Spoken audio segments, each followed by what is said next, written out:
Muy buenos días tengan todos ustedes.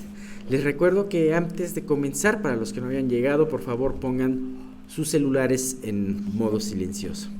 Y bien, pues vamos a comenzar con una oración. Esperemos el día de hoy terminar ya nuestro salmo, ¿no? Ya tenemos la quinta parte, que se nos convirtieron en 6 partes. Señor, te damos muchas gracias por este día, te damos muchas gracias porque comenzamos este salmo y ahora lo estamos terminando. Gracias porque este es un precioso canto que nos habla acerca de tu magnífica redención para con el hombre. Gracias, Dios, porque a través de cada uno de estos ejemplos, de estos casos que ha relatado aquí el salmista, tú has podido mostrarnos claramente tu poder, tu bondad, tu misericordia en la salvación. Como también, Padre mío, que todos, absolutamente todos, de una manera u otra, hemos necesitado de ti para podernos rescatar en esta vida. Señor, es terrible ver cómo tu salvación se ha menospreciado fuertemente en este mundo, cómo la redención, Señor, pues todas las ideas, todos los pensamientos que genera el hombre, Señor, la alejan de él. Pero gracias, Dios, porque tú eres fiel y porque aún, a pesar de muchos años después de haber escrito este salmo, nos recuerdas acerca de esta redención magnífica. Padre, te queremos pedir que tú guíes toda esta enseñanza, así como también la enseñanza que va a dar Miguel, que sea de un solo espíritu todo esto que veamos el día de hoy. Te queremos pedir por los que todavía no han podido llegar, para que tú aceleres sus pasos, y así como también los que no van a llegar, que permitas que se puedan conectar en Zoom y que no falle la conexión. Te queremos pedir por todo esto y te damos gracias en el nombre de tu Hijo Jesús. Amén. Bien, pues vamos a comenzar con la última parte. Dice, vamos a ver ahorita, estamos viendo el Salmo 107, recordando esto, y vamos a ver del 33 al 43, versículos 33 al 43, y vamos ahorita a ver primeramente al versículo 38. Dice: Él convierte los ríos en desierto y los manantiales de las aguas en sequedales. La tierra fructífera en estéril por la maldad de los que la habitan. Vuelve el desierto en estanques de aguas, y la tierra seca en manantiales. Allí establece a los hambrientos y fundan ciudad donde vivir. Siembran campos, plantan viñas y rinden abundante fruto. Los bendice y se multiplican en gran manera, y no disminuye su ganado. Bien, tenemos esta sección final que habla como de una especie de una historia general acerca de los redimidos, y nos habla de una manera muy especial del poder de Dios. Habla de dos cosas opuestas que hace el poder de Dios. Primero, los manantiales y los ríos los convierte en desierto y sequedales. Pero por otra parte, al desierto, al sequedal, la tierra infértil, la hace rica. Y vamos a ver que Dios tiene un propósito en todo esto que Él hace, ¿no? ¿Por qué, de acuerdo a este versículo, que es el versículo 33, Dios decide convertir los ríos en desierto y la tierra fructífera en estéril? ¿Por qué lo decide? Porque aquí mismo dice, por la maldad de los hombres. Bien, tenemos nosotros una creación que hoy por hoy podemos ver que es una creación maravillosa. Y hoy por hoy podemos ver cualquier programa serio, cualquier documental serio te habla, al hablarte de todos esos ecosistemas, del ecosistema, así como la tierra, ¿cómo se llama? La selva, te puede hablar también de los pastizales, te puede hablar de los desiertos, te habla de los glaciares, y cada uno de ellos es un ecosistema que interactúa con los demás de una manera perfecta. podemos ver que hoy por hoy los desiertos son necesarios, tienen su función, como también los glaciares tienen su función. Ajá. Sabemos que tenemos una naturaleza, una creación que ya no tiene el esplendor como fue hecha. Ajá. No sé exactamente si desde el tiempo de la creación haya habido desiertos y haya habido glaciares, pero de alguna manera, aunque no tenemos, o tenemos más bien la sombra de lo que fue en un principio, lo que vemos hoy en día es increíble y está perfectamente estable, ¿no? Uh-huh. Sin embargo, podemos ver y podemos ser testigos también de cómo muchos de estos lugares estériles, que antes eran fértiles y ahora son estériles e inhóspitos, y todo esto ha sido por causa del pecado del hombre, todo ha sido porque ha sido un juicio de Dios, ¿no? A mí me llama mucho la atención, y un ejemplo muy claro de todo esto es el territorio de Palestina, el territorio de Israel. Y hemos visto tanto como la Biblia nos habla que fue una tierra que fluye a leche y miel. Ajá. Y de hecho, tenemos como por ejemplo aquella fértil llanura del Jordán, de la cual se nos menciona en Génesis en el capítulo 13, y en donde se encontraban en esta fértil llanura las 4 ciudades perversas de Sodoma, Gomorra, Adma y Zeboim. Génesis 13:10 dice, y alzó, que fue inclusive codiciada por Lot al verla, ¿no? Dice, y alzó Lot sus ojos y vio toda la llanura del Jordán, y toda ella era de riego, como huerto de Jehová, comparándola con el paraíso que anteriormente se nos había hablado, como tierra de Egipto en la dirección de Zoar, antes de que destruyese Jehová a Sodoma y a Gomorra. Así era esa región. Posteriormente Dios trajo un juicio y fue una región inhóspita toda aquella, ¿no? Inclusive sabemos que en esa parte está uno de los lugares que tiene menos vida de la tierra, que es el Mar Muerto, ¿no? Entonces, vemos cómo cambió esta situación. ¿Por qué? Por causa de la maldad del hombre. Y bien, pues, sin embargo, volviendo a nuestro punto, no a este punto histórico, sino a nuestro punto principal del Salmo, que es la redención. Ajá. Todo lo que hace Dios es para la redención, para el rescate del hombre, y es algo impresionante. Así que Dios, en estos juicios, tiene un par de propósitos. Definitivamente los juicios sirven para parar la maldad, y en ese sentido Dios paró la maldad de esos lugares tan prósperos. Sin embargo, así como lo podemos ver en este juicio y en toda región que anteriormente era vasta y ahora es infértil, podemos entender que de esta manera también Dios actúa en nosotros los hombres, cambiando muchas veces nuestra situación próspera y fructífera en pobreza y esterilidad.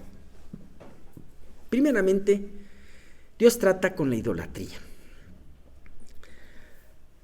La idolatría crece por el orgullo, como muchos otros pecados.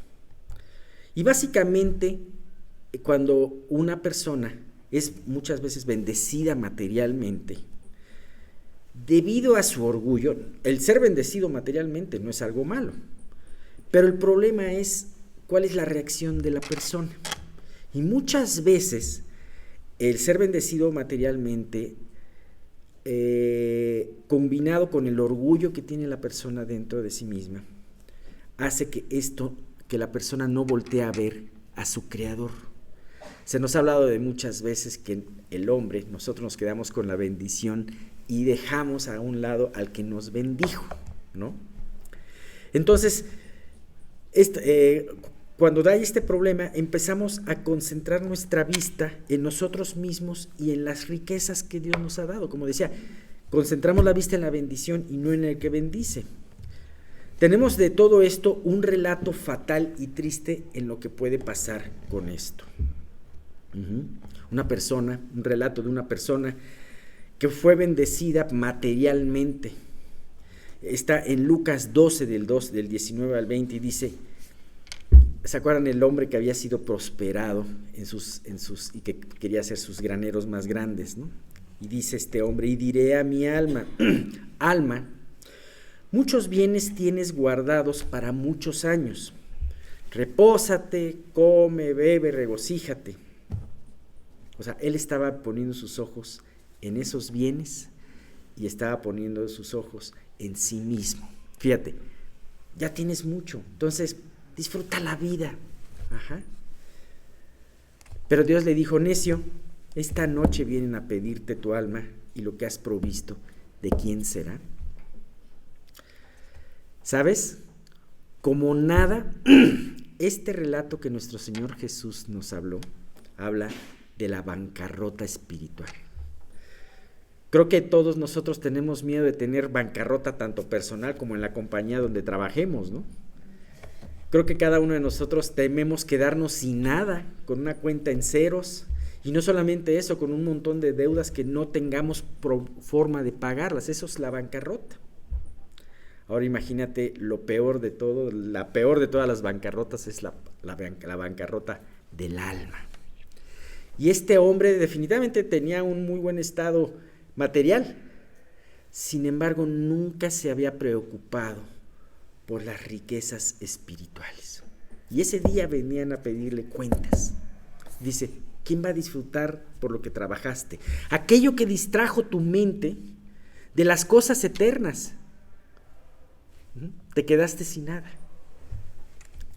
Así que cuando vienen las pérdidas, Dios está juzgando todos aquellos falsos dioses, todos aquellos falsos ídolos que tenemos muy arraigados en nuestra alma.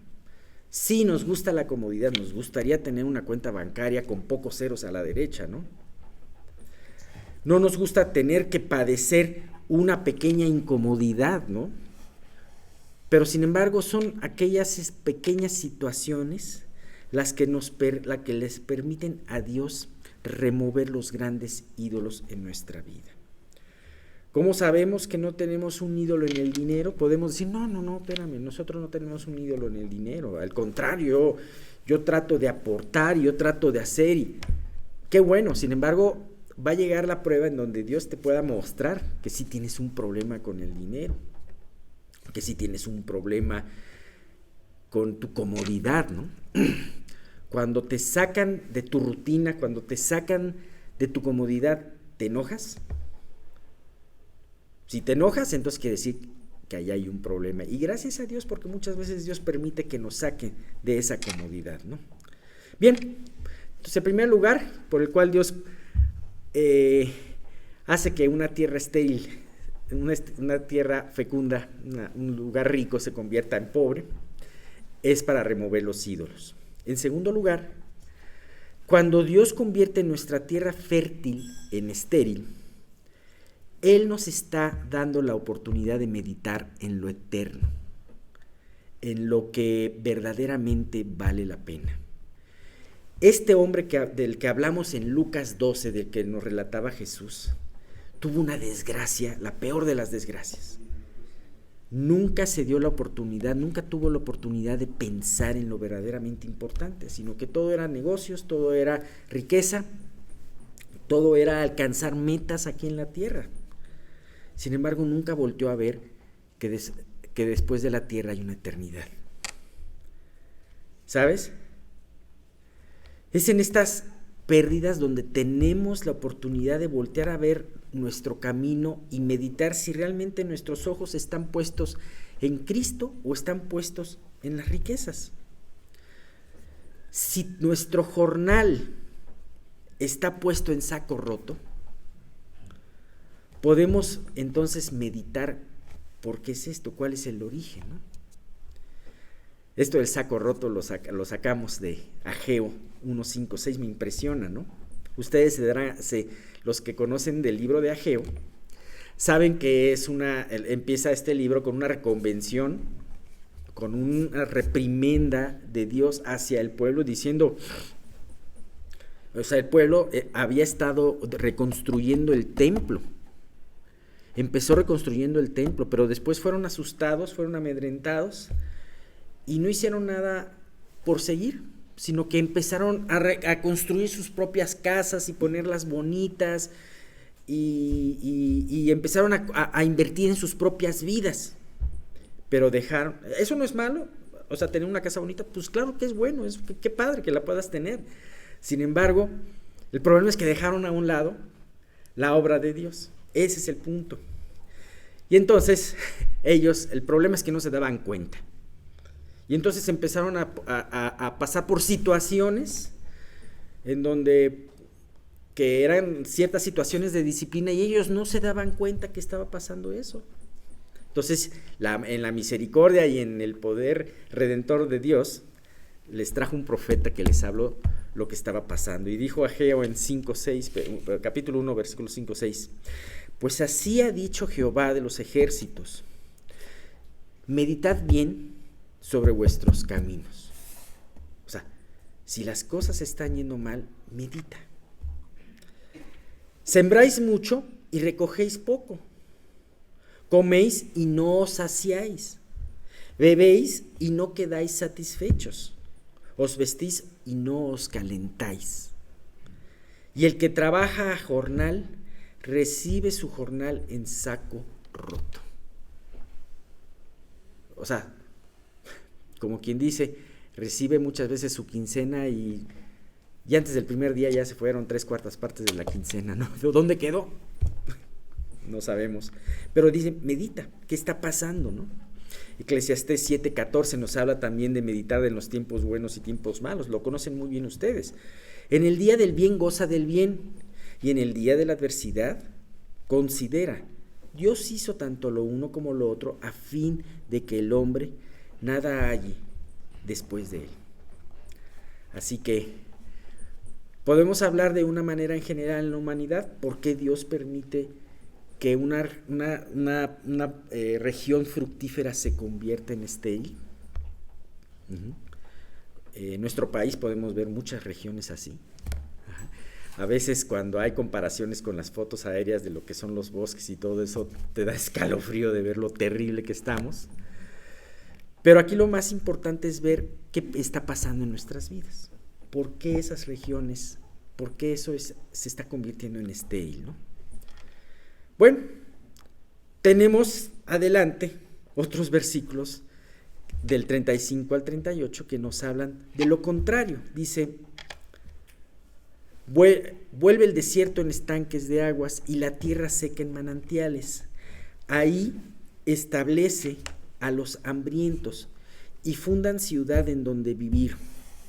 Siembran campos y plantan viñas y rinden abundante fruto. Los bendice y se multiplican en gran manera y no disminuye su ganado.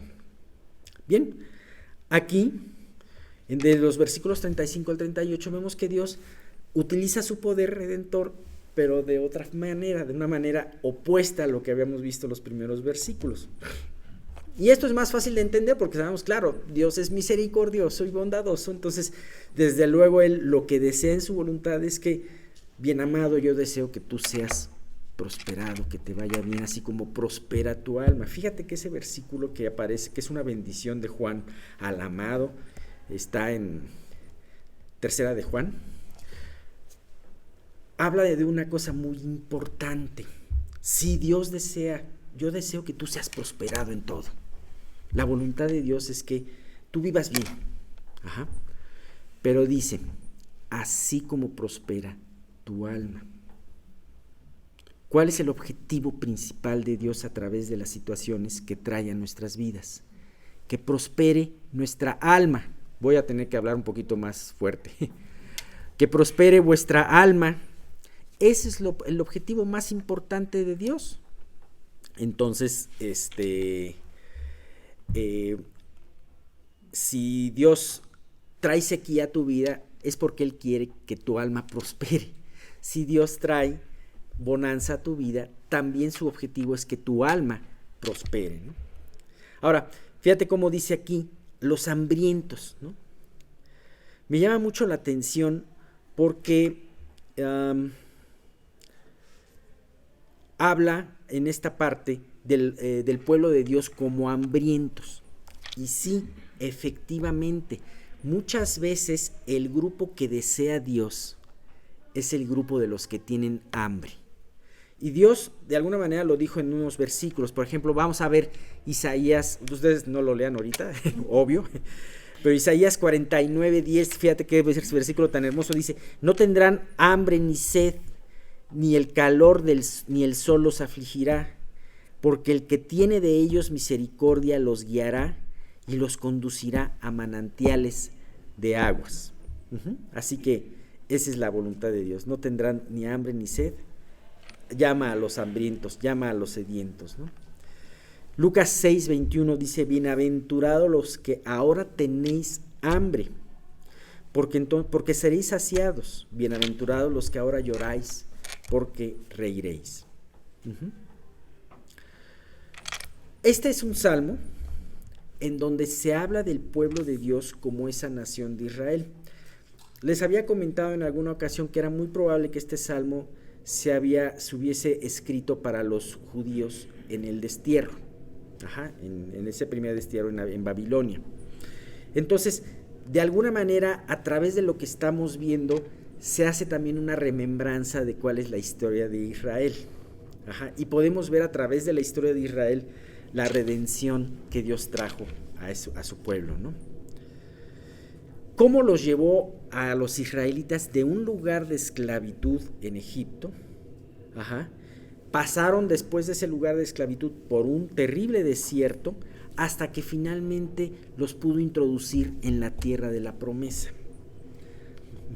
Y que esta tierra fue especialmente preparada para ellos.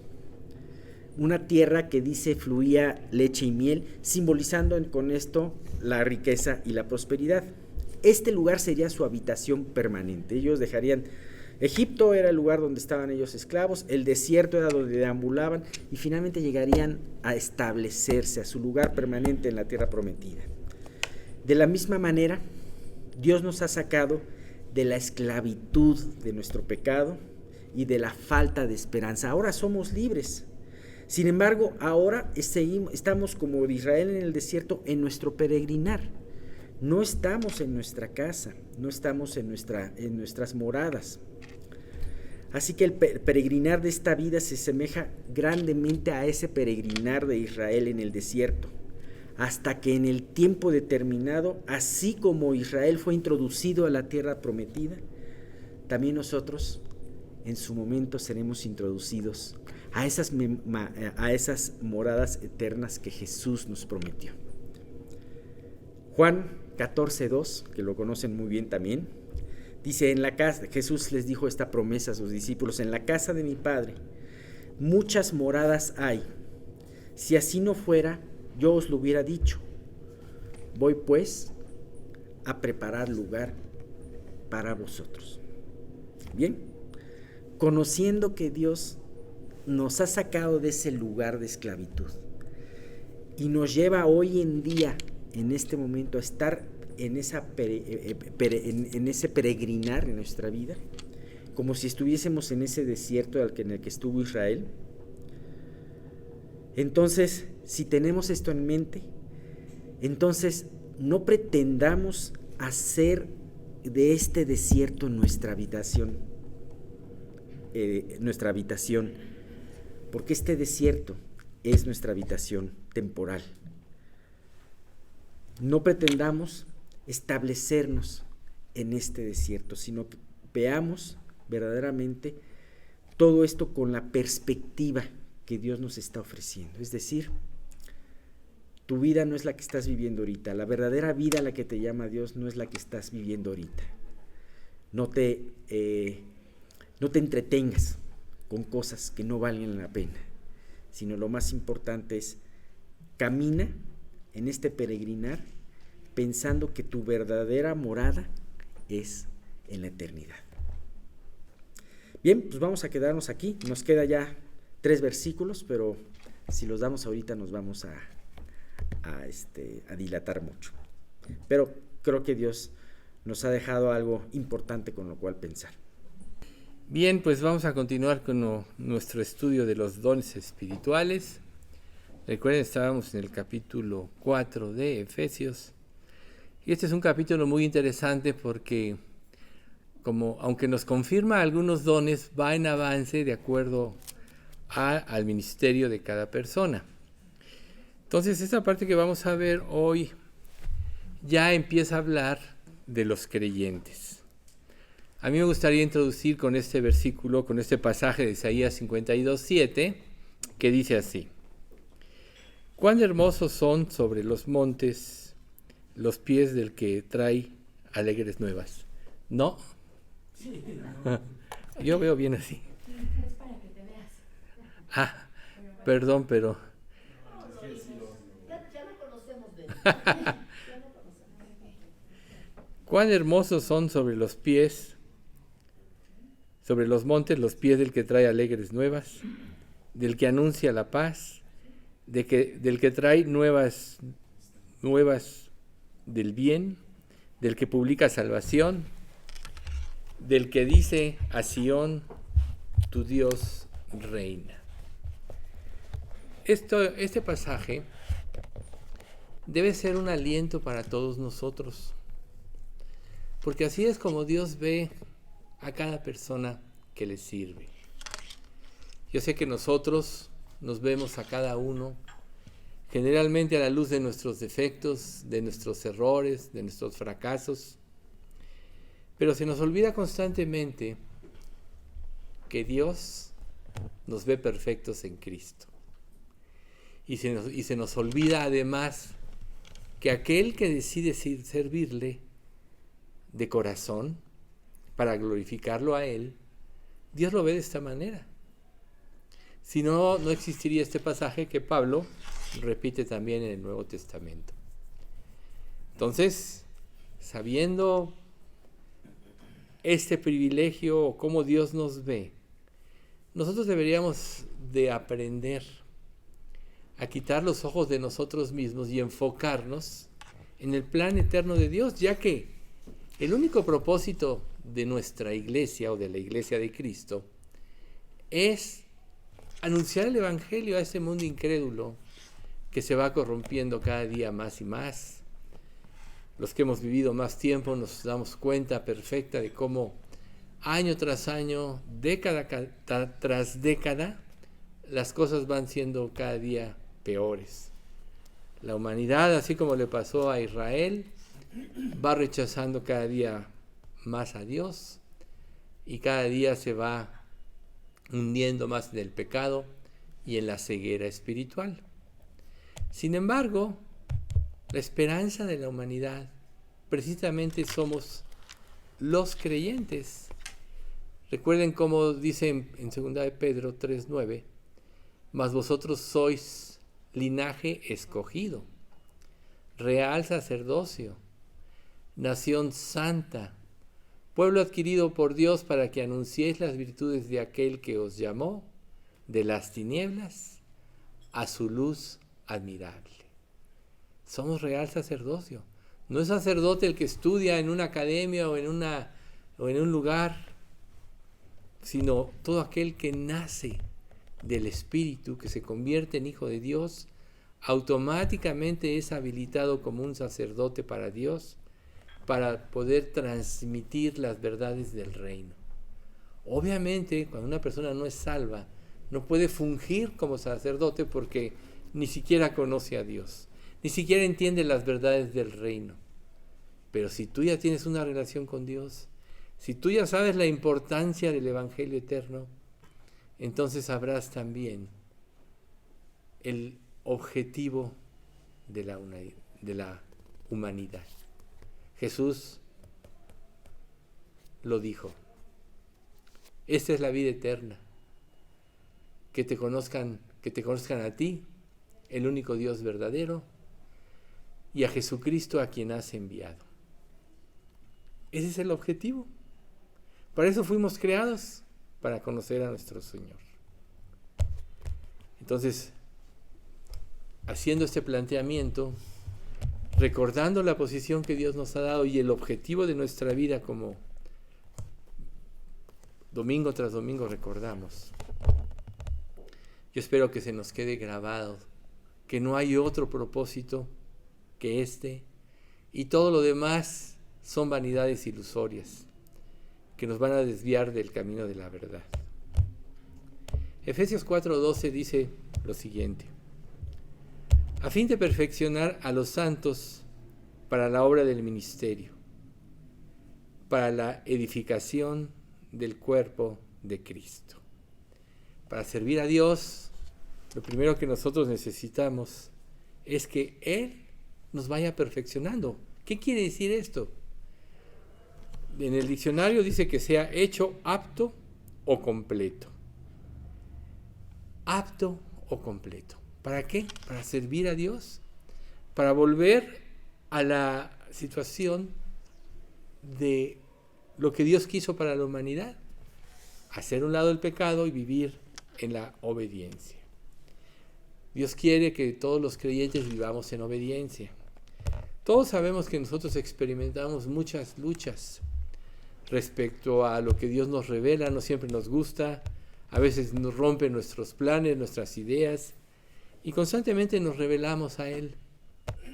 Pero la verdadera bendición está en la obediencia, porque la obediencia representa que estás creyéndole a Dios, representa que estás viviendo en fe. Dice Primera de Juan: el que dice yo le conozco y no guarda sus mandamientos, el tal es un mentiroso y la verdad no está en él. Pero el que guarda su palabra, en este verdaderamente el amor de Dios se ha perfeccionado, por eso sabemos que estamos en él. Entonces ahí estamos viendo los dos tipos de personas que se pueden decir creyentes o pseudo creyentes. El que dice yo le conozco y no guarda es un mentiroso. Pero el que guarda, en este el amor de Dios se ha perfeccionado. Y es precisamente el pasaje que estamos analizando ahorita. ¿Qué es lo que nos puede ayudar a nosotros para ir perfeccionándonos cada día? La respuesta la sabemos, la palabra de Dios. Segunda Timoteo 3:16 y 17 dice: toda la escritura es inspirada por Dios y es útil para enseñar, para redarguir, para corregir, para instruir en justicia, a fin de que el hombre de Dios sea perfecto, enteramente preparado para toda buena obra. Es la palabra de Dios la que nos perfecciona, la que nos inspira, la que nos motiva, la que le da una panorámica correcta a nuestra vida, o una proyección correcta. Desde el momento en que nosotros quitamos los ojos de Cristo, nos desviamos. Por eso dice Lucas 9:62, lo hemos dicho ya: cualquiera que poniendo sus ojos en el arado mira hacia atrás, no es apto para el reino de Dios.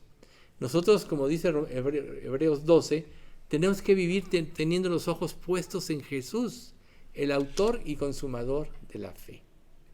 Y esa va a ser la garantía de que nosotros vamos a estar en el camino y vamos a estar retroalimentándonos cada día para poder cumplir el servicio de Dios.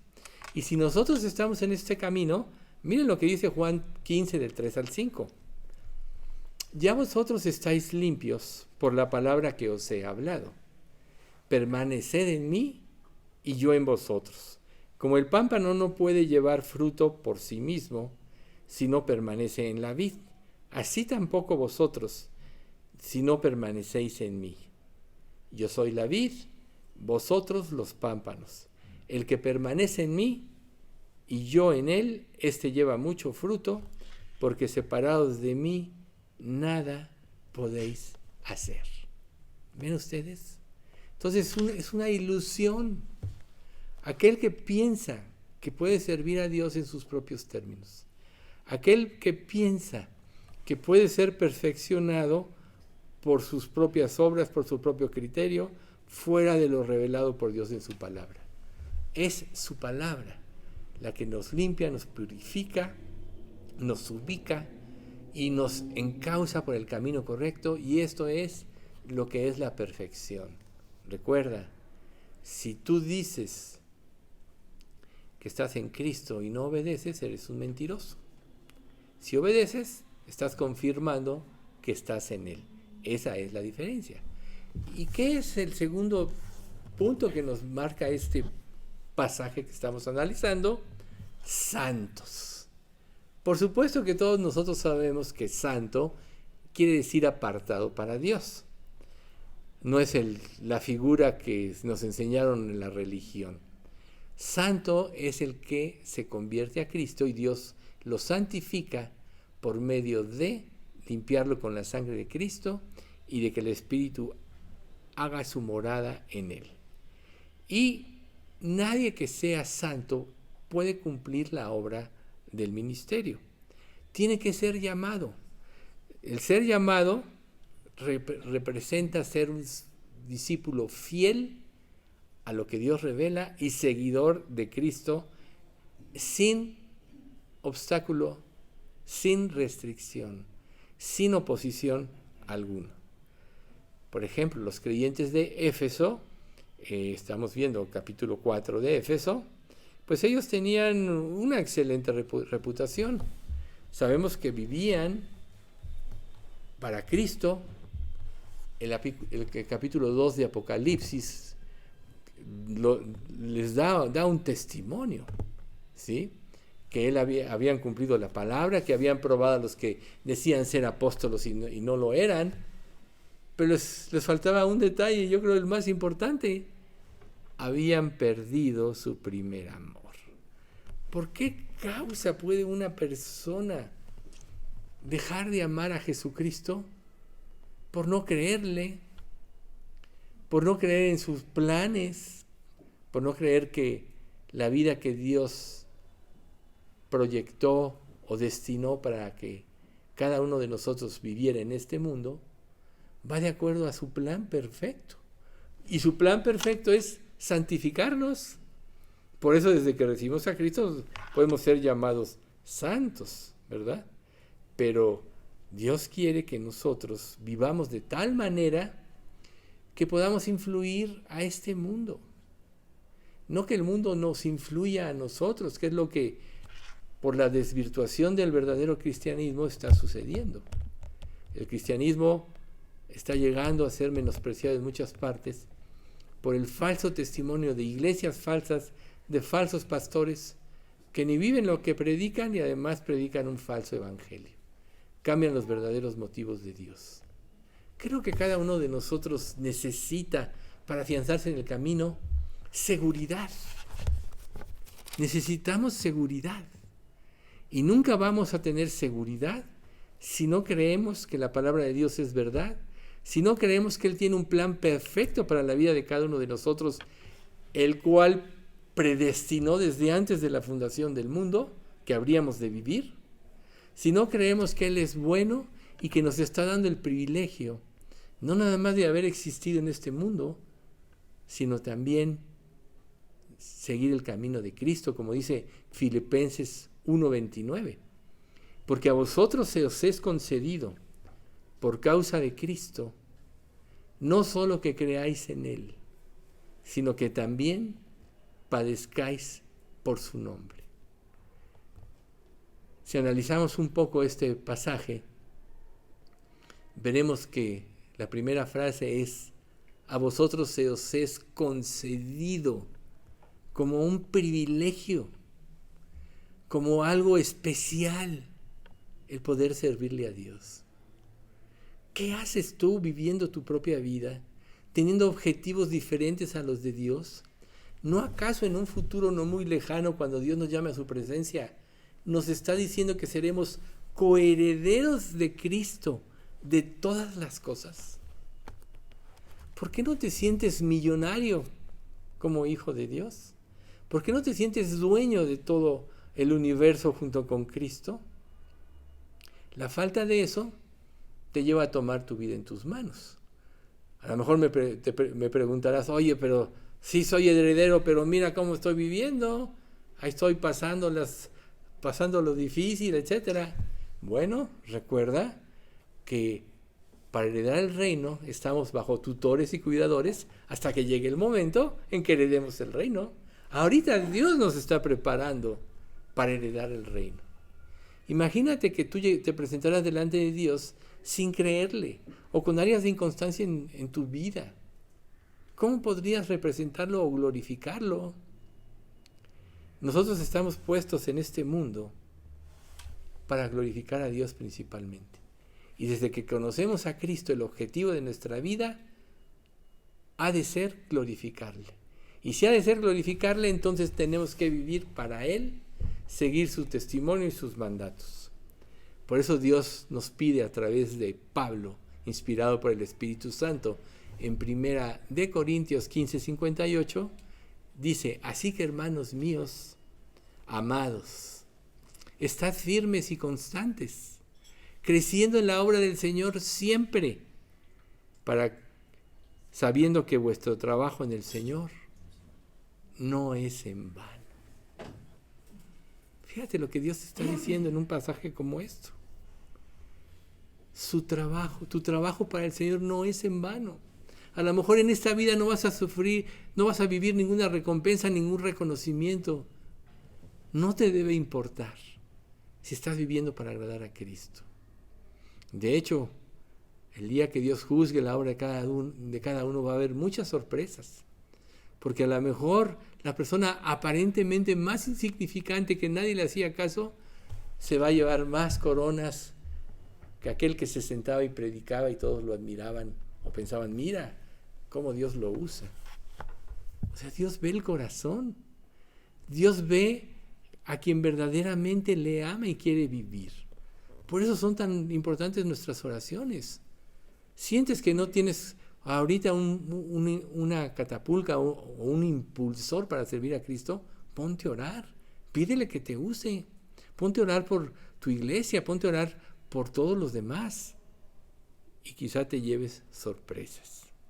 Porque todo lo que Dios quiere que hagamos ahorita, además de perfeccionarnos, de que ya somos santos y tenemos que vivir para glorificarle, la siguiente frase de este pasaje es: para la edificación del cuerpo de Cristo. Y edificación significa nutrición y desarrollo espiritual que la iglesia necesita para servir a Dios. Por eso Dios quiere que crezcamos, para que establezcamos cimientos que nos permitan estar firmes. Recuerden, estad firmes y constantes, lo acabamos de leer, creciendo en la obra del Señor siempre. O como dice el final del Sermón del Monte, el capítulo 7 de Mateo: todo aquel que oye mis palabras y las hace, lo compararé a un hombre prudente que edificó su casa sobre la roca. Eso es estar firme. Debemos edificar nuestra vida sobre la palabra de Dios, sobre Cristo, que es la piedra angular, el principal cimiento. Y entonces esto nos permitirá estar firmes y nos permitirá vivir resolviendo todos los retos que Dios nos pone. Vivir fortalecidos en su poder para vencer al enemigo. Si no, primera de Pedro 5, 9, 10 no diría, 10 diría, dice, someteos a Dios, resistid al diablo y huirá de vosotros. Pecadores, limpiad las manos, y vosotros los de doble ánimo, purificad vuestros corazones. Eso es de Santiago. ¿Ven ustedes? Limpien sus manos de pecado, vayan a la santidad y Dios les va a dar un ánimo constante. ¿Qué dice Santiago también en su capítulo 1? El hombre de doble ánimo es inconstante en todos sus caminos. Por eso podemos nosotros estar flaqueando. Por eso podemos ser vulnerados por Satanás. Por eso nos podemos ser aparentemente decepcionados. Porque no hemos puesto plenamente nuestra confianza. ¿Y qué es lo que vimos la vez pasada? Que Pablo dijo, ya no vivo yo, mas vive Cristo en mí. Así se elimina el doble ánimo. Porque el doble ánimo va a surgir porque nunca las cosas van a salir como tú quieres o deseas. Quizá dentro de tu ilusa condición pienses que puedes influir a Dios en algo que tú quieres. Pero se te olvida que Dios es perfecto y es tan perfecto que lo que Él dice no se puede cambiar porque es absolutamente perfecto. Por eso es que la palabra de Dios no se cambia, no se modifica. Por eso es que hay advertencias que dicen que si alguno añade estas palabras, Dios quitará su nombre del libro de la vida. O quita. Es tan firme su palabra que no tiene negociación. Que es tan perfecta que no hay que ponerle ni quitarle. Recuerden, perfección, lo vimos hace un momento, completo. ¿Por qué no crees entonces en la palabra? Y si crees, entonces vas a ser tú un instrumento, una piedra que sea parte de la estructura del cimiento de la iglesia. Hechos 20:32 dice, y ahora, hermanos, os encomiendo a Dios y a la palabra de su gracia, que tiene poder para sobreedificaros y daros herencia con todos los santificados. ¿Cuál es el fundamento? Cristo, su palabra. Todo el que edifique sobre este fundamento, como dice 1 Corintios 13, recibirá recompensa. El que no edifique sobre este fundamento, recibirá pérdida. Por tanto, la fe siempre va a intervenir en nuestra vida cristiana. Si lo que Dios dice es verdad y no es negociable, ¿por qué no vivo de acuerdo a lo que Dios dice? Solo hay una respuesta. Porque no quieres hacer su voluntad. Porque quieres que Dios haga tu voluntad. Y eso implica orgullo y eso implica fariseísmo, porque ese es precisamente el pecado de los fariseos.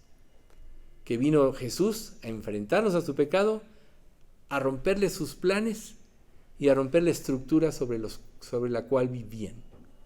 A lo mejor por eso no nos agrada entregarnos, porque Dios está rompiendo nuestras falsas estructuras de vida para perfeccionarnos para su obra. Y nos resistimos. Pero Pablo, sabiendo esto, eso le dijo a los corintios: os encomiendo a Dios y a la palabra de su gracia, que tiene el poder para sobreedificaros. Deja que Dios cambie tu vida. ¿Y cuál es el propósito de todo esto? Estamos viendo ya el trabajo de Dios en la vida de los creyentes. Estamos viendo lo importante de vivir bajo los fundamentos correctos para la edificación de la iglesia. Y ahora viene Efesios 4:13, que es crucial y fundamental. Hasta que todos lleguemos a la unidad de la fe y del conocimiento del Hijo de Dios, a un varón perfecto, a la medida de la estatura de la plenitud de Cristo. ¿Por qué no hay unanimidad en las iglesias? Porque no viven por fe y de acuerdo a la palabra. Sin embargo, Pablo, que está tratando aquí también los dones, dice, para que tú puedas funcionar correctamente de acuerdo a lo que Dios te dio para que le sirvieras, tienes que vivir en una unidad de fe. Esto quiere decir vivir de acuerdo a las verdades reveladas en su palabra, que es lo que contribuye a las verdaderas enseñanzas cristianas. Ahí está. De acuerdo a la doctrina revelada. todo aquí está dicho, es completo, no tiene negociación porque es verdad y es absolutamente la verdad. Entonces, Dios nos exhorta a lo que dice Colosenses 3:16. La palabra de Cristo more en abundancia en vosotros, enseñándoos y exhortándonos unos a otros en toda sabiduría, cantando con gracia en vuestros corazones al Señor, con salmos, himnos y cánticos espirituales.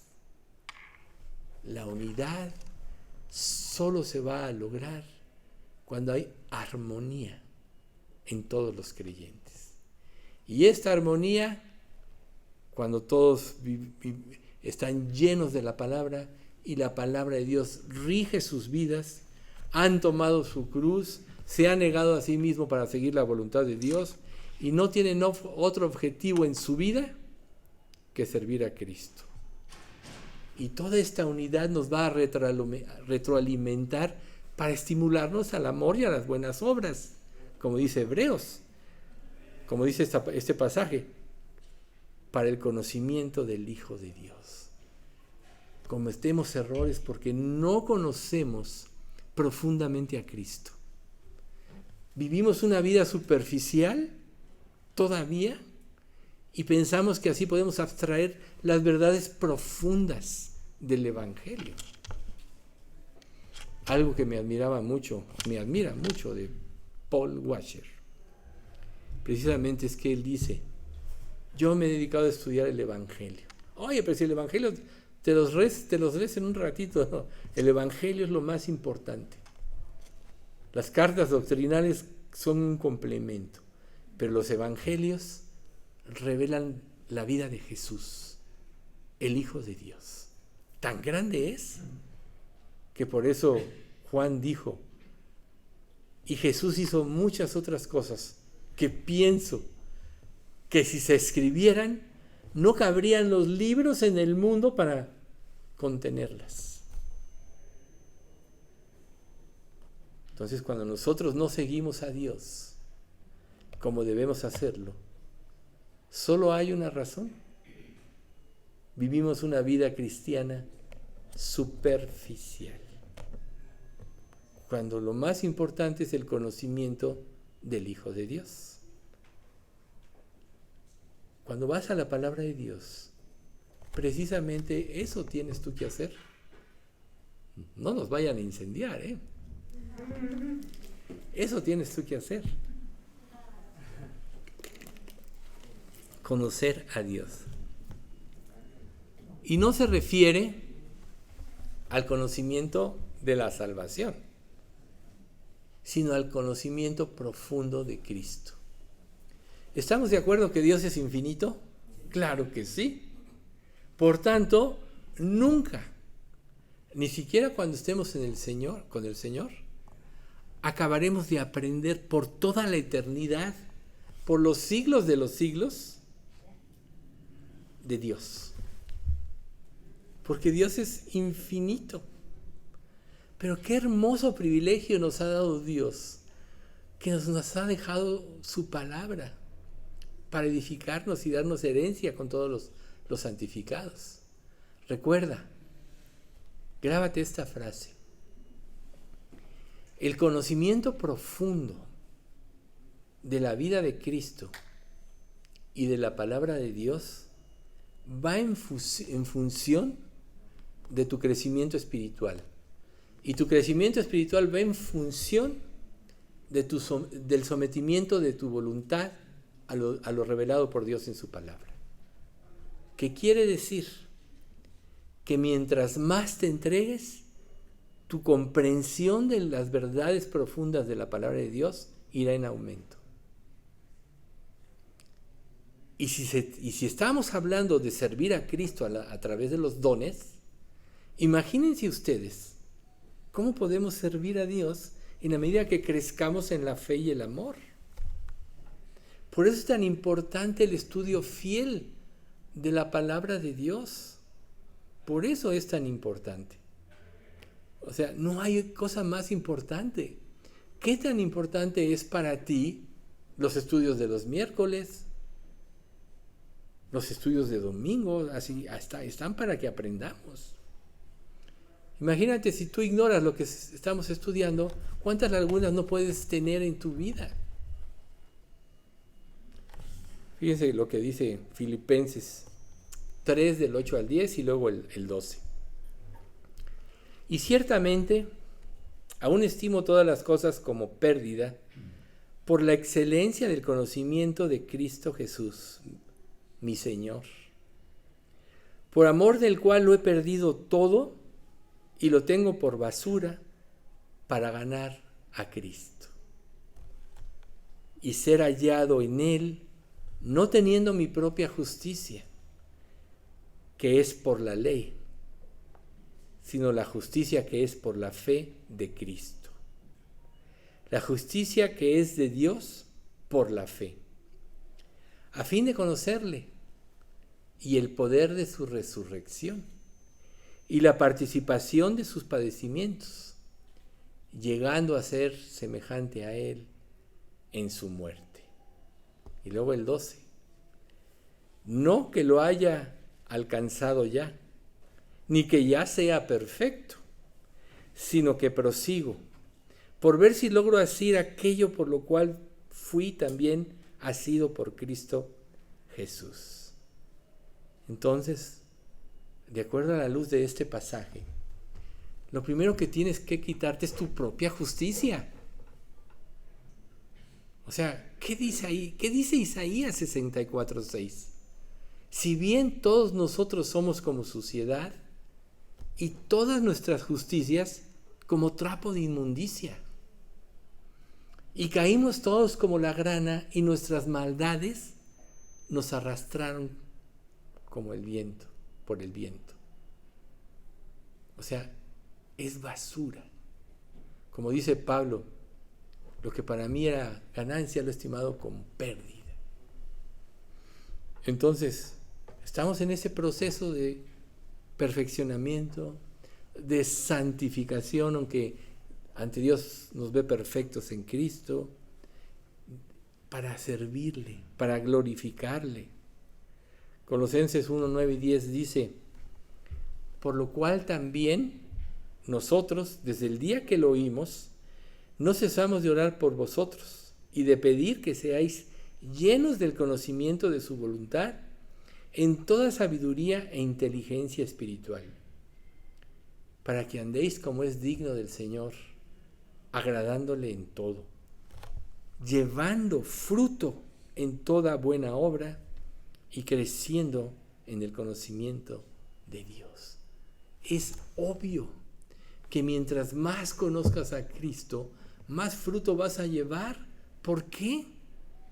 Porque vas a empezar a ver lo que a Cristo le llevó a dar su vida por la humanidad.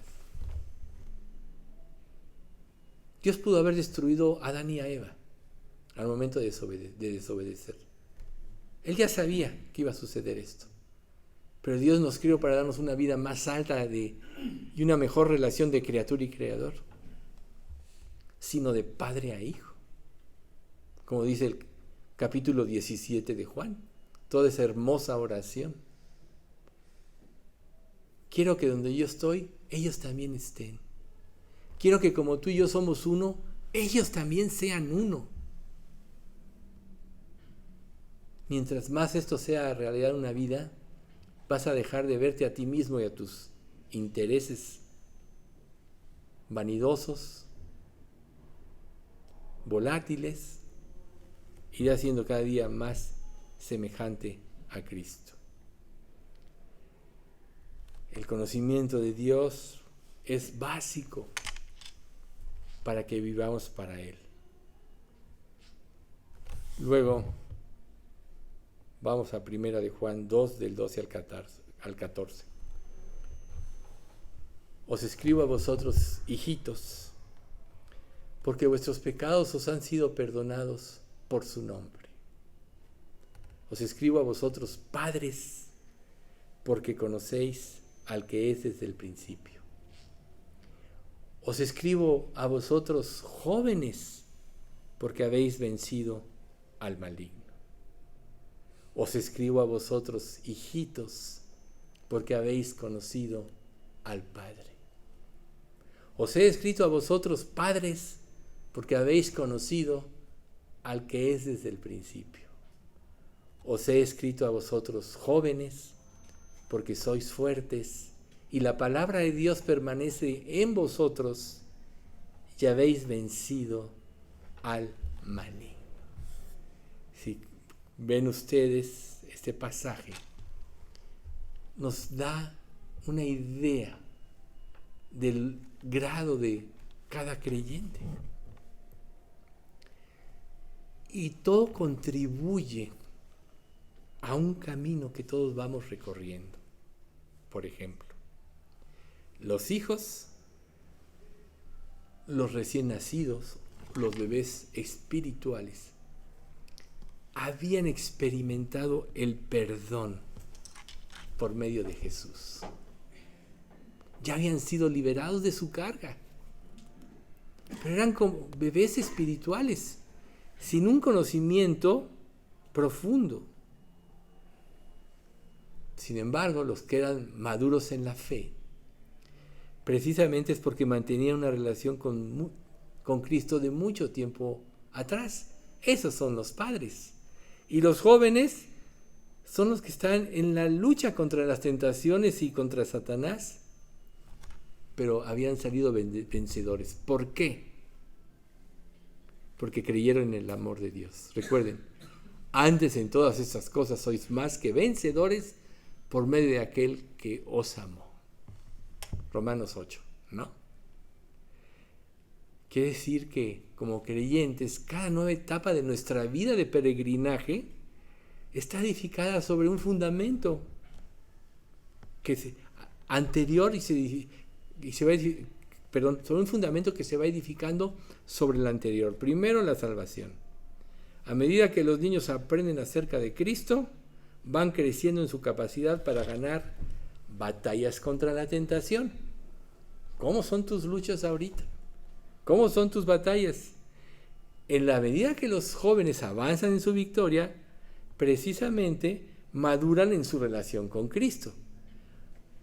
Cada victoria nos motiva a entregarnos más y a amar más a Dios.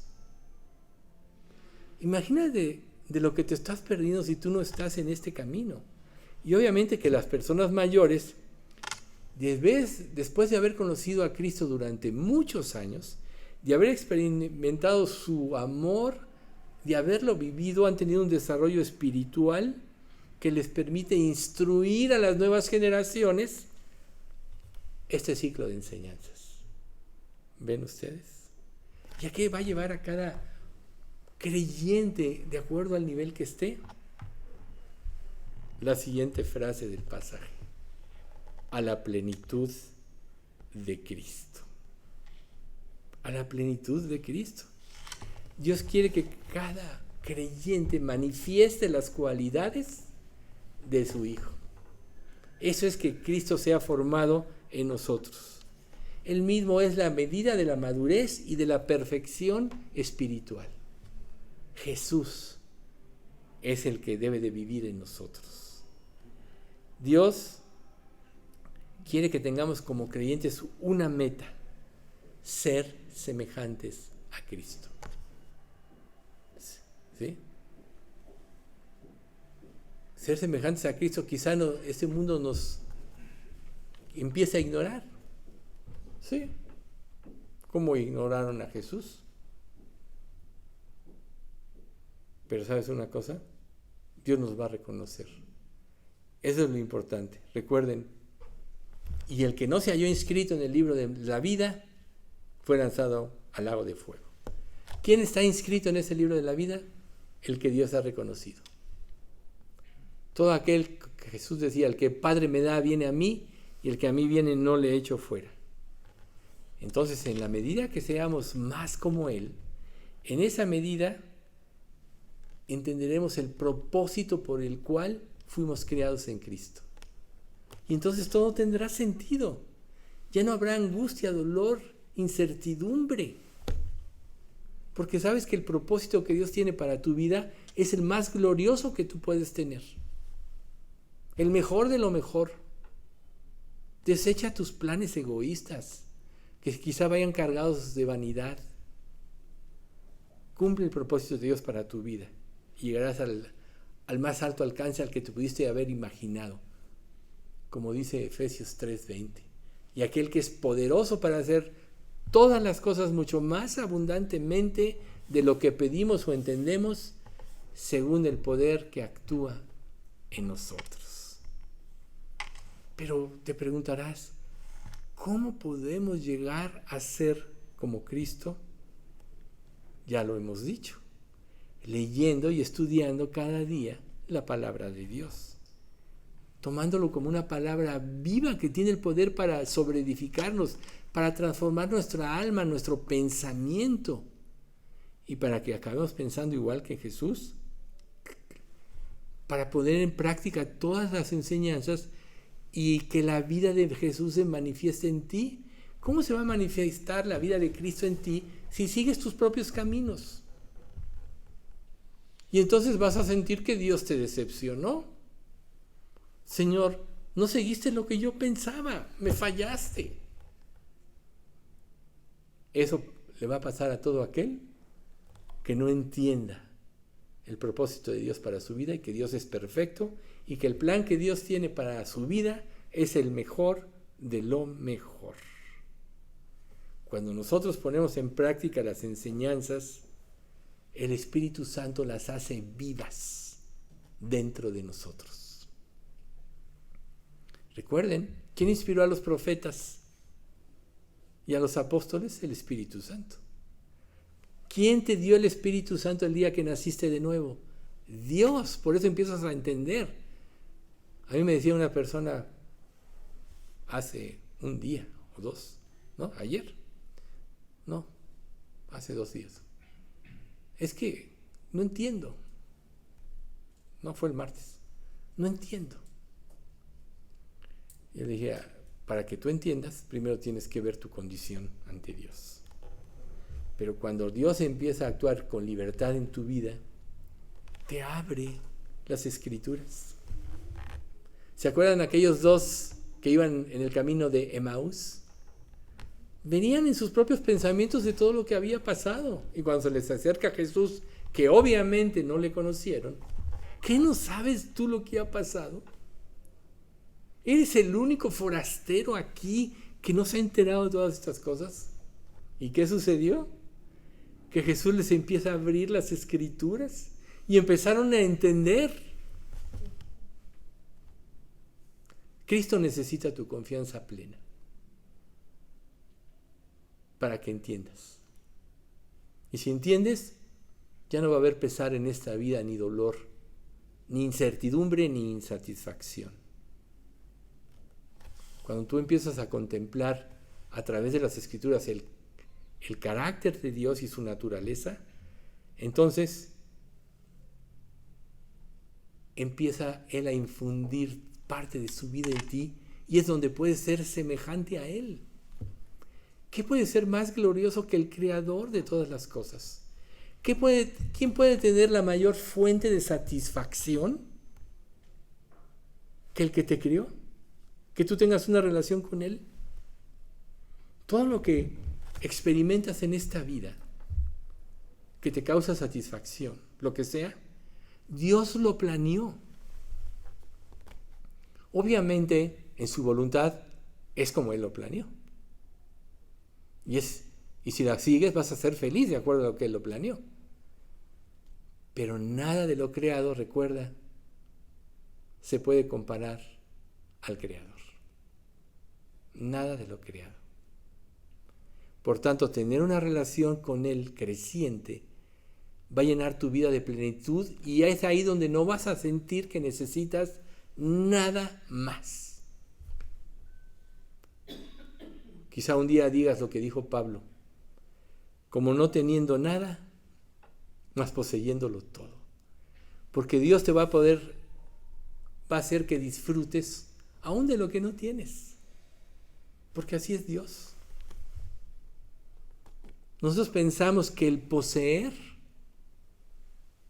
es lo que te da satisfacción y te da la capacidad de disfrutar. Pero Cristo nos enseñó algo diferente y se nos olvida, el cual, siendo en forma de Dios, no estimó el ser igual a Dios como cosa a que aferrarse, sino que se despojó a sí mismo, tomando forma de siervo, el cual, por el gozo puesto delante de él, sufrió la cruz, menospreciando el oprobio. ¿De dónde sacas que retener o tener es lo que te va a hacer feliz? Perder es lo que te va a hacer feliz. El que quiera salvar su vida, la perderá. El que pierda su vida por causa de mí y del Evangelio, la ganará o la hallará. Dios te lo revela en su palabra. ¿Por qué sigues aferrándote a cosas que no te van a sacar adelante? Eso representa el doble ánimo. Cuando Dios te revela la verdad y te aferras a la mentira. Entonces, la verdad forzosamente va a producir una transformación en ti. Si tú como creyente vas caminando en la vida y tu vida no está siendo transformada, es porque no estás viviendo en fe, es porque no le estás creyendo a Dios. Pero en la medida que la vas entendiendo y la vas poniendo en práctica, entonces todas las verdades se hacen una realidad en tu vida y te sacan de lo cotidiano, de lo común, de los planes obsoletos de este mundo, que está lleno de mentiras. Entonces, lee la Biblia, pero también lee los Evangelios y pon mucha atención en la vida que Cristo vivió, porque ahí se revela tal como Él es. Ejemplo, y vio a la viuda aquella de Naín, que no le pidió nada, tan solo vio que llevaba en el féretro a su único hijo a enterrar. Y tuvo misericordia de él, sin que le pidiera nada. Y fue y resucitó a ese muchacho. Dios se va a anticipar a tus necesidades. Te lo dicen los Salmos 38:9, tu suspiro no me es oculto. El 37, deleítate a sí mismo en Jehová y Él te concederá las peticiones de tu corazón. Reconócelo en todos tus caminos y Él enderezará tus veredas. Ese es nuestro Dios. Y en la medida que vamos creciendo en el conocimiento de Él, nosotros vamos siendo transformados, verdaderamente transformados a su semejanza, para llegar a ser como Él. Ese debe ser nuestro objetivo. Y va a ser en forma progresiva, de acuerdo al crecimiento de nuestra fe y a nuestra confianza en Él. Segunda de Corintios 3:18 dice: por lo tanto, nosotros todos, mirando a cara descubierta, como en un espejo, la gloria del Señor, somos transformados de gloria en gloria en la misma imagen, como por el Espíritu del Señor. Ahí está, de gloria en gloria, mirando por un espejo a cara descubierta. Quítate las máscaras, quítate la deshonestidad, ve a Dios tal cual eres, di: Dios, tengo este problema, ayúdame. Colosenses 1:28 y 29. Y Él es la cabeza del cuerpo, que es la iglesia, el que es el principio, el primogénito de entre los muertos, para que en todo tenga la preeminencia, por cuanto agradó al Padre que en Él habitase toda plenitud. Entonces, vuelve a cuestionarte: ¿Cristo realmente tiene la preeminencia en mi vida? Medita en esto. Vamos a dar gracias. Padre bendito, cuánto te queremos agradecer por este estudio. Gracias porque a pesar de estos problemas de luz, pudo exponer lo que tú tenías para cada uno de los que asistimos hoy. Señor, gracias por tu palabra que está viva, que nos puede seguir transformando. Forma en nosotros esta convicción, Señor, esta confianza de seguirte, cueste lo que cueste, Señor. Y permite, Padre, que ejercitemos el don que nos has dado para tu gloria, Señor. Es un acto de confianza que tú a cada uno de nosotros le dices para el servicio en Cristo, y es un gran privilegio que nos hayas dado estos dones. Señor, tú, en aquel corazón que realmente quiere servirte, revélale cuál es su don. Cada uno de nosotros ya lo está usando, aunque no lo entendamos. Pero todo esto para tu gloria, Señor. Tú sigue trabajando, Señor, en nuestra iglesia, en un conocimiento más profundo de ti, de tu palabra, y sigue, Señor, haciendo esa obra transformadora en la vida de cada uno. Te pedimos, Padre, que tú atraigas personas a esta iglesia que quieran vivir para ti, nuevos convertidos, Señor, personas que estén dispuestas a darlo todo, para que podamos crecer en santidad, en honor, y sobre todo ser un testimonio vivo a este mundo, Señor, que se está deteriorando cada día más y más. Padre, no dejamos de pedirte por todos los enfermos de esta iglesia, por Margarita, Señor, que ahora ya pues tiene esta cuestión en los 2 oídos. Sánala, Señor, para que ya no se sienta así mareada o desequilibrada, pero también usa todo lo que ella está viviendo para traer a su familia a ti. También por Pati López, Señor, para que tú la fortalezcas y le des fuerza y tenga la energía de venir aquí, pero además porque tú la sanes plenamente y te glorifiques en su vida. Señor, todo esto te lo pedimos en nombre de Cristo Jesús. Amén.